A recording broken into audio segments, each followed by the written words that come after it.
அஷ்டவர்க்க கணிதம் செய்யற ஜோதிட வகுப்புல இதுவரைக்கும் சூரியன், சந்திரன், செவ்வாய் 3 கிரகங்களுடைய அஷ்டவர்க்கங்கள் பார்த்தோம்.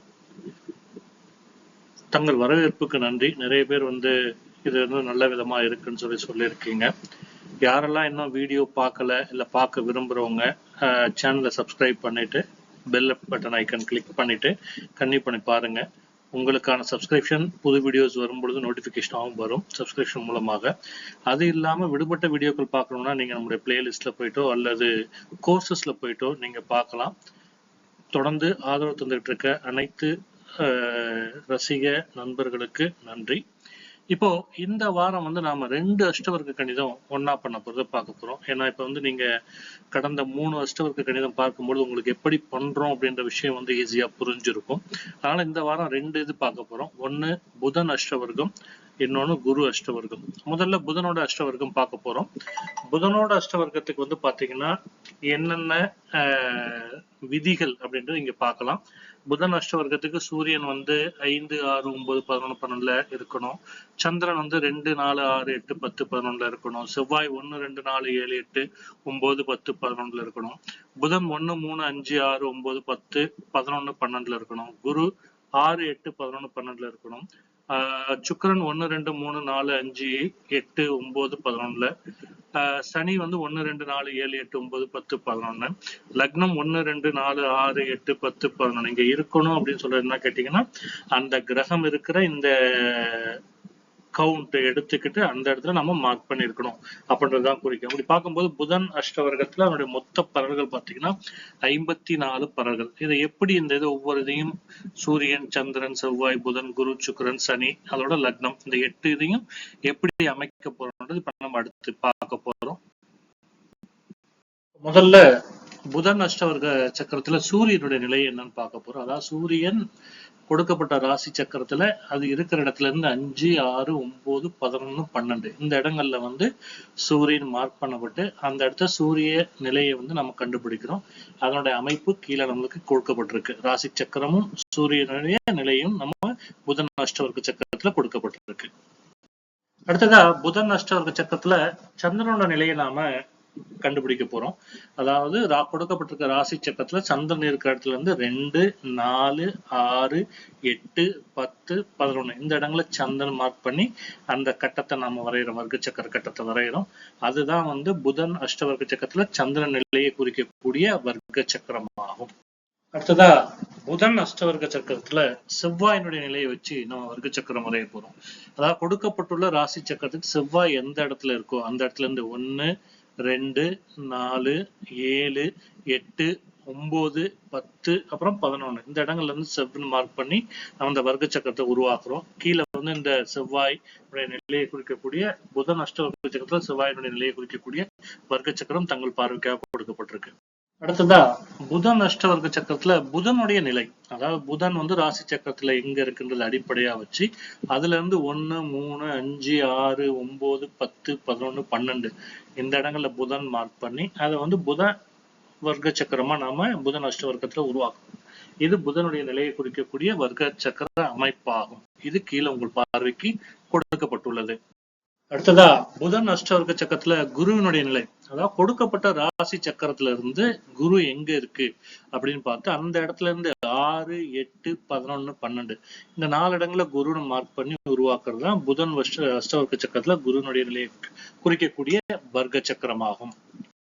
அடுத்தது சுக்கிரனுடைய நிலை. புதன் அஷ்டவர்க்க சக்கரத்துல சுக்கிரனுடைய நிலை, அதாவது ராசி சக்கரத்துல சுக்கிரன் எங்க இருக்கான்னு பார்த்து அதுல இருந்து 1, 2, 3, 4, 5, 8, 9, 11 இந்த இடங்களை சுக்கிரன் மார்க் பண்ணி நாம இந்த சுக்கிரனுடைய நிலையை புதன் அஷ்டவர்க்க சக்கரத்துல கண்டுபிடிக்கிறோம். அந்த வர்க்க சக்கர விவரங்கள் கீழே கொடுக்கப்பட்டிருக்கு தங்களுடைய பார்வைக்காக. இப்போ புதன் அஷ்டவர்க்க சக்கரத்துல சனியினுடைய நிலையை எப்படி என்று வரைகிறதுன்னு பார்ப்போம். அதாவது ராசி சக்கரத்துல சனி எந்த இடத்துல நிக்குதோ அந்த இடத்துல இருந்து 1, 2, 4, 7, 8, 9, 10, 11 இந்த இடங்களை சாண மார்க் பண்றோம். அப்படி குறிச்சு அந்த வர்க்க சக்கரத்தை உருவாக்குறோம். அந்த உருவாக்கப்பட்ட சக்கரங்கள் கீழே தங்களுடைய பார்வைக்கு கொடுக்கப்பட்டிருக்கு.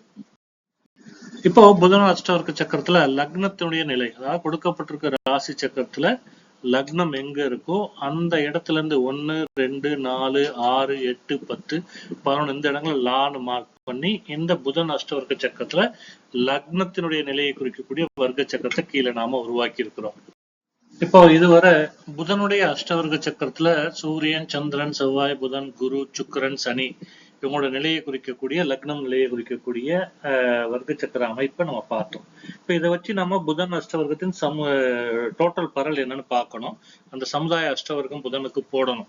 இதை நம்ம குருவோட அஷ்டவர்க்கம் போட்டதுக்கப்புறம் ரெண்டையும் ஒன்னா போட்டுக்கலாம். இப்ப குரு அஷ்டவர்க்கத்துக்கு நம்ம வருவோம். குரு அஷ்டவர்க்கமும் புதன் அஷ்டவர்க்கம் மாதிரியே தான். ஏன்னா முந்தைய கிரகங்களுக்கு எப்படி போட்டோமோ அதே மாதிரிதான் இங்கேயும் சூரியன், சந்திரன், செவ்வாய், புதன், குரு, சுக்கிரன், சனி, லக்னம் இந்த 8 நிலைகள்ல தான் அந்த அஷ்டவர்க்கமானது கணக்கிடப்பட்டு அதன் பரல்கள் வந்து பிரிக்கப்பட்டு கொடுக்கப்படுது. இந்த குரு அஷ்டவர்க்கத்துல டோட்டல் பரல்கள் வந்து 56 பரல்கள் இருக்கும்.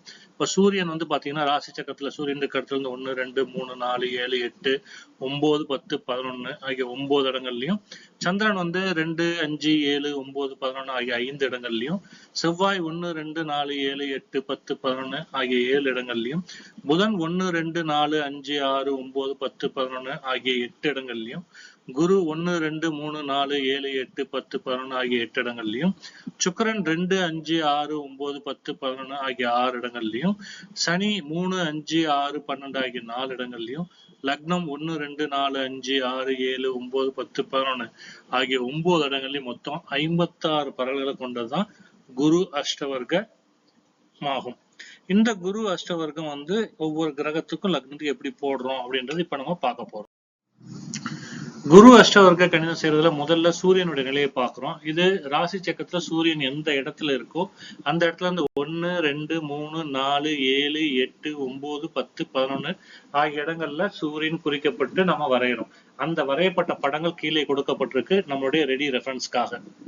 அடுத்ததான் நம்ம பார்க்க இருக்கிறது குரு அஷ்டவர்க்க சக்கரத்துல சந்திரனுடைய நிலை. ராசி சக்கரத்துல சந்திரன் எங்க இருக்கு அந்த இடத்துல இருந்து 2, 5, 7, 9 அப்புறம் 11 இந்த இடங்களை சந்திரன் குறிச்சு நம்ம இந்த வர்க்க சக்கரத்தை உருவாக்குறோம். அந்த உருவாக்கப்பட்ட கட்டடங்கள் கீழே கொடுக்கப்பட்டிருக்கு தங்களுடைய பார்வைக்காக. அடுத்ததா குரு அஷ்டவர்க்க கணிதத்துல எந்த கிரகம் பார்க்க போறோம்னா செவ்வாய்.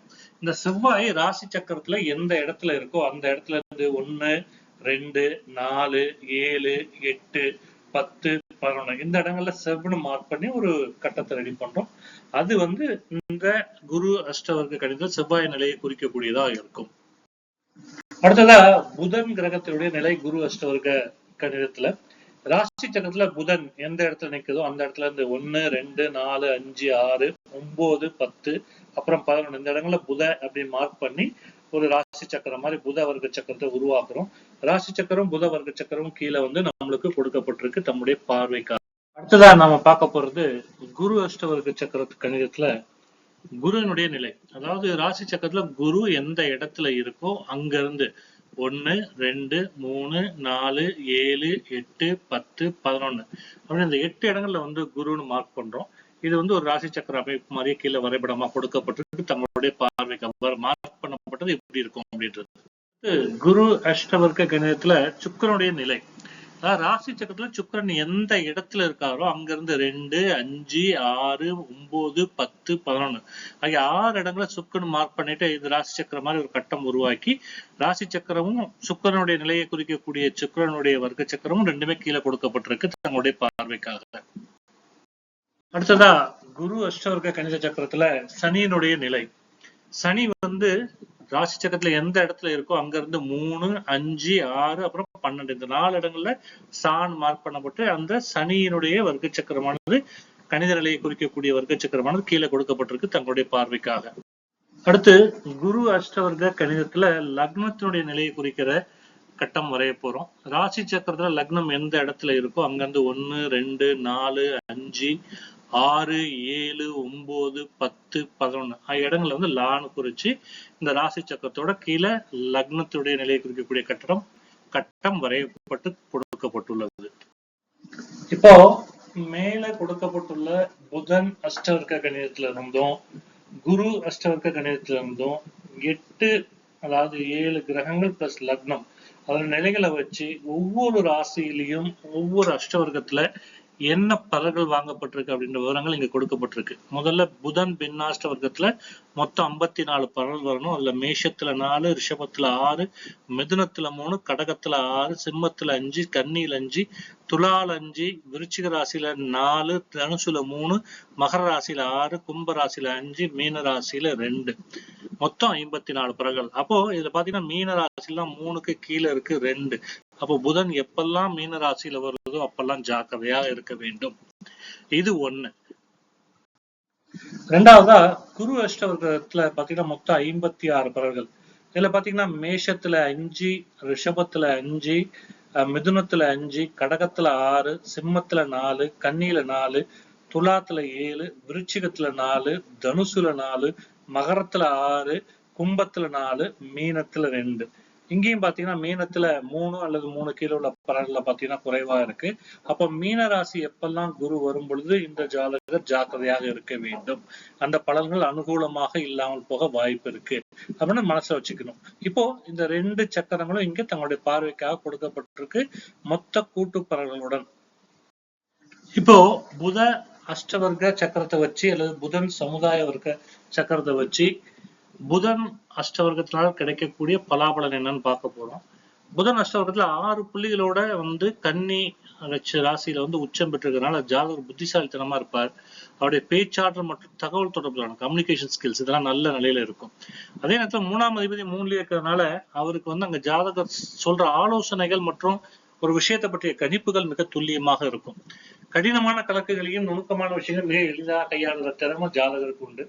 புதிய விஷயங்களை கத்துக்கிறது, அதை மற்றவங்களுக்கு எழுத்துப்பூர்வமா அல்லது பேச்சு மூலமா அவங்களுக்கு புரிய வைக்கிறதுல, அதாவது எளிமையா புரிய வைக்கிறதுல ஜாதகர் வல்லவரா இருப்பார். லக்னத்திலையும் புதன் அதிக புள்ளிகள் பெறுவதனால ஜாதகர் தெளிவான சிந்தனை, சமயோஜித புத்தி, கனிவான பேச்சாற்றல், ஆளுமை இதெல்லாம் நிறைஞ்சிருக்கும்.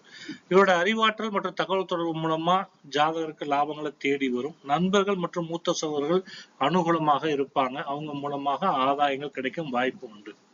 அதே நேரத்துல பாத்தீங்கன்னா இவரு எப்பெல்லாம் மீன ராசிக்கு புதன் வருதோ அப்பெல்லாம் ஜாக்கிரதையா இருக்கணும். ஏன்னா அங்க 2 புள்ளிகள் தான் பெற்றிருக்கிறதுனால. அதே போல நிலையான தொழில், சீரான வருமானம் இருந்தாலும் இவர் புதனுடைய காரகத்துவம் சார்ந்த ஆலோசனை வழங்குதல், அந்த கணக்கீடு சார்ந்த தொழில் இருந்தா அது அவருக்கு கை கொடுக்கக்கூடியதா இருக்கும். அதிர்ஷ்டத்தை நம்பி எந்த காரணம் கொண்டு இவர் எந்த காரியத்திலும் இயங்கக்கூடாது. தந்தை வழி உறவுகள்ல கருத்து வேறுபாடு வரலாம், அல்லது பூர்வீக சொத்து தொடர்பான முடிவு எடுப்பதுல காலதாமதம், அல்லது பூர்வீக சொத்து கிடைக்காம போறது, இந்த மாதிரி விஷயங்கள் நடக்கலாம். விரயஸ்தானத்துல 3 புள்ளிகள் தான் இருக்கிறது நல்ல விஷயம். ஏன்னா தேவையற்ற வீண் செலவு குறையும். அது போல அவங்க செய்யறது எல்லாமே ஒரு லாங் டேர்ம் அல்லது ஒரு சேமிப்பா மாறக்கூடிய வாய்ப்பா இருக்கும். பொருளாதார நிலை ஸ்திரமாக இருக்கவும் இது உதவும். பொதுவா இந்த அஷ்டவர்க்க பலத்துல பாத்தீங்கன்னா ஒரே ஒரு ராசியில தான் மட்டும் நம்மளுக்கு பரல் கம்மியா இருக்கு, அதாவது 3 கீழே. இந்த புதனுடைய நிலை வலுப்பெறதுக்கு புதனுக்கு இஷ்ட தெய்வமான என்ன கோலத்துல இருக்க விஷ்ணு பெருமாளை பிரீதி பண்ணா இதனுடைய பலாபலன்கள் மிக சாதகமா இருக்கக்கூடிய அமைப்பு உண்டு. குரு சமுதாய அஷ்டவர்க்கத்தினால இந்த குரு அஷ்டவர்க்கத்தினால என்ன மாதிரி சாதக பாதக பலன்கள் கிடைக்கும் இந்த ஜாதகருக்கு அப்படின்னு பார்த்தா, பொதுவா ஓவரால் பாத்தீங்கன்னா இங்க குரு நல்ல நன்மையில தான் இருக்காங்க, எக்ஸப்ட் மீனம்.